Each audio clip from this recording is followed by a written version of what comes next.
Everyone, welcome to Thursday, and of course we're going to do share and review. Today I'm going to talk to you about Investore properties, and we'll take a look and just see how they have been performing. Like always, I just have to do the housekeeping, which is this is created for education purposes only. It's certainly not designed to be personal financial advice in any stretch of the imagination. These are just things and methodologies that I look for when I'm going to be buying shares in any market, but obviously I'm focusing just on the New Zealand market. And like always, if you want me to review a share for you and have a look at it through my eyes, then send it through. Happy to do so for you. Okay, let's take a look. Here we go. We've got Investore Property Limited up on the screen. And this is just over a 2-year period with a 1-week interval. And without even putting any indicators on the chart at all, you can see that this is in a downward trajectory. We'll pop it out over 5 years and just have a look there. And yeah, basically since January 2021, as you can see, it's been moving down.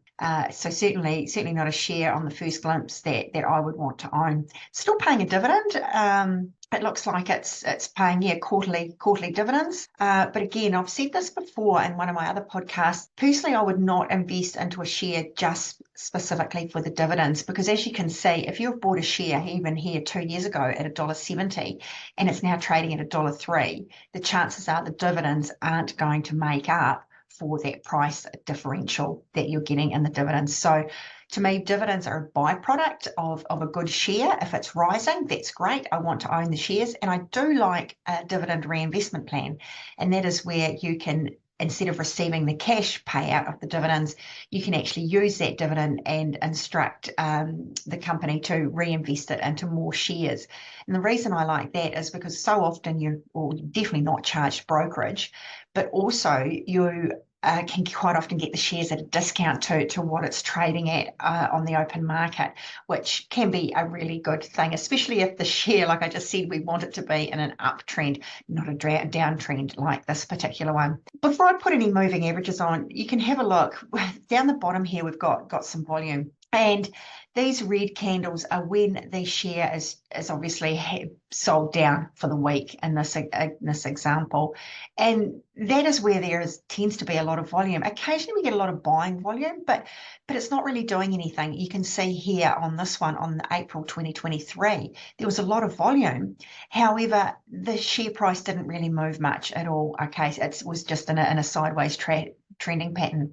Then we have another big sell-off here, or a lot of selling volume, and again it just starts taking that share down with it. Okay, here March this year, it looks like we had a good buying volume for that week, but again it was quite a strong candle for the week, but again it's gone sideways and then fallen again. Okay, so that's why I'm just not liking Investore Property.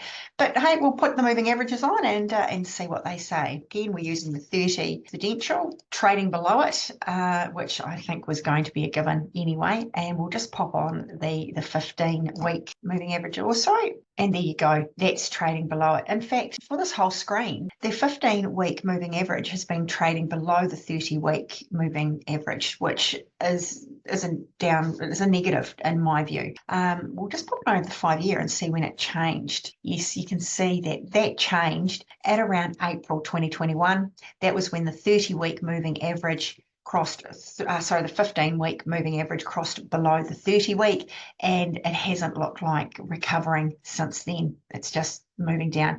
Why it's doing that, I don't know. I do not look at the fundamentals. I'm certainly only looking at the technical aspect of what the charts are saying to me. And lastly, we'll just quickly pop on and see how it's performing in relation to the main board. And there you go. You can see that it's well below the NZSX 50. So again, another reason why, for me, I wouldn't be investing into Investore Property Limited.